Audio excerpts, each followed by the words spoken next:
नमस्कार। आउ भाईना केमिति अछ? भल अछ ना? सेमती भलरे थाओ। वेलकम टू टुनु सी फार्म।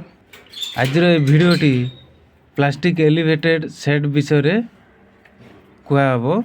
जो माने इंटरेस्टेड अछंती प्लास्टिक सेट करिबा पई सेमाननको पई बहुत उपयोगी हेई पारे।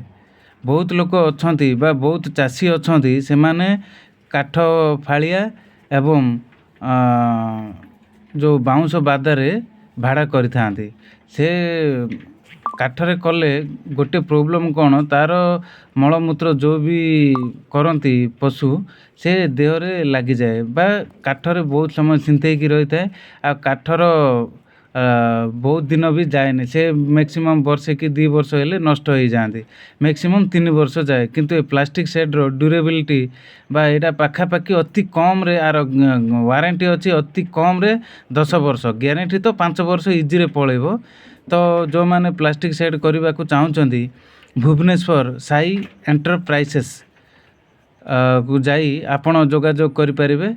नचेत नहीं तो मोर ए नंबर जोगाजोग कले मु आपन को सहयोग करें।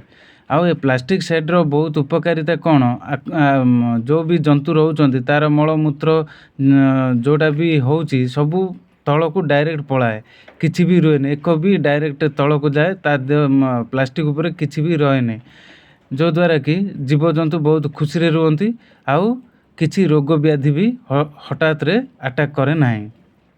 तो तार जो मल से डायरेक्ट तल को गली पड़े जो भी गोटे 10% एमती रुए झाड़ू मारदेले से ऑटोमेटिक तल को पलाए। आउ जो मलमूत्रटा को अति कम रे 10 दिन भितर सफा करा जाए। अति कमटा 10 दिन 7-8 दिन 10 दिन भितर सफा करिकी सेथिरे कोन हमर ब्लीचिंग आउ गैमाक्सिन पकेकी पूरा रखा जाए। पुणी कंटिन्यूअसली से रखा जाए 10 दिन गैप रे सफा करा जाए। तो एमिति करबा द्वारा कोन माछी फाछी हुएनी आउ जंतु भी बहुत खुशी रे भाड़ा उपरे रुहंती आउ भलरे रुहंती। तो जो माने तले रखंती सेटा गोटे प्रोब्लेम कोन मलमूत्र सबू लागिला जो भी खाइबा को देले से भितरे पड़ला ए जो झाड़ा झाड़ी एला को भी कोन से खाद्य उपरे पड़ुची जो द्वारा कि तांको जल्दी कोन कुर्मी मैक्सिमम कुर्मी आउ चर्म रोग जो रोम झड़ीबा रोगटा जल्दी हुए। तेणु जो माने वीडियो देखुचंती जदि पसंद लगे तो मो वीडियोटी को लाइक करंतु सब्सक्राइब करंतु। आउ जो माने चाहती ए भलिया करिबा पई तो इंटरेस्टेड अछंती से माने भी जोगाजोग करि परिबे।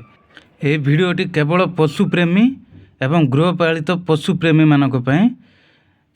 तेणु रहूची नमस्कार। जय जवान जय किसान।